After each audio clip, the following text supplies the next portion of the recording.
என் பதவியை நான் ராஜினாமா செய்கிறேன் என்று உங்க அப்பன் கருணாநிதி சொல்லி இருந்தா தமிழ்நாட்டு மக்கள் நம்புவாங்க.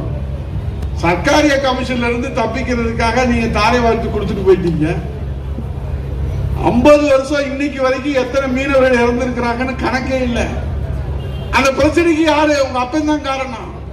புரட்சி தலைவி இளையராஜா அம்மா அவர்கள் சட்டசபையில சொல்லி இருக்கிறார்கள், சட்டசபையிலிருந்து திமுகவை ஓடவிட வேண்டும் என்று சொன்னால் அவர்களுக்கு அவை காவலர்கள் தேவையில்லை. கச்சத்தீவு என்று சொன்னால் சட்டசபையிலிருந்து திமுக காணாமல் போய்விடுவார்கள். ஏனால் துரோகம் செய்தது திமுக என்று புரட்சி தலைவி அம்மா அவர்கள் அன்றைக்கு ஆதாரத்தோடு எடுத்து வைத்தார். புரட்சி தலைவி அம்மா அவர்கள் 2008 அனைத்து இந்திய அண்ணா திராவிட முன்னேற்ற கழகத்தின் சார்பிலே பொதுச் செயலாளராக இருந்து உச்ச நீதிமன்றத்திலே வழக்கு தொடுக்கிறார்கள். 2011 புரட்சி தலைவி அம்மா அவர்கள் முதலமைச்சராக வரார்கள். முதலமைச்சராக வந்தவுடன் என்ன செய்கிறார்கள்? வருவாய்த்துறையினுடைய அந்த நான் 7 ஆண்டுகள் வருவாய்த்துறை அமைச்சராக இருந்த புண்ணியத்திலே, புரட்சி தலைவி அம்மாவுடைய புண்ணியத்திலே வருவாய்த்துறையாளர்களுடைய வாதியாக சேர்த்து 2008 கட்சியின் சார்பாக, அதைத் தொடர்ந்து புரட்சி தலைவி அம்மா அவர்கள் 2011 முதலமைச்சராக வந்ததற்கு பிறகு அரசின் சார்பாகவும் வழக்கு தொடுக்கிறார்கள். இன்ன தேதி வரைக்கும் அந்த வழக்கு நிலுவையில் இருக்குங்க. இந்த 4 வருஷம் கச்சத்தீவை பத்தி பேசவே இல்லை. நீங்களே பத்திரிகையாளர் ஊடக நண்பர்கள் இங்க இருக்கிறீங்க, நீங்களே சொல்லுங்க. ஆட்சி பொறுப்பை ஏற்ற உடனே என்ன செஞ்சிருக்கணும்?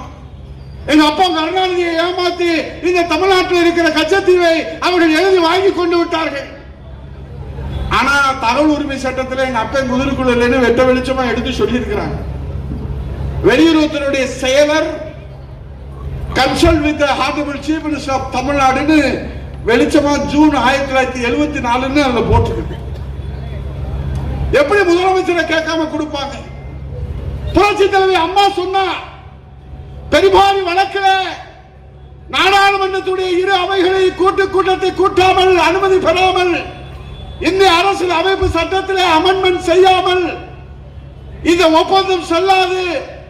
இதை உச்ச நீதிமன்றத்தில் சேலஞ்ச் பண்றேன். இதுவரைக்கும் அந்த வழக்கை நடத்தவே இல்லை.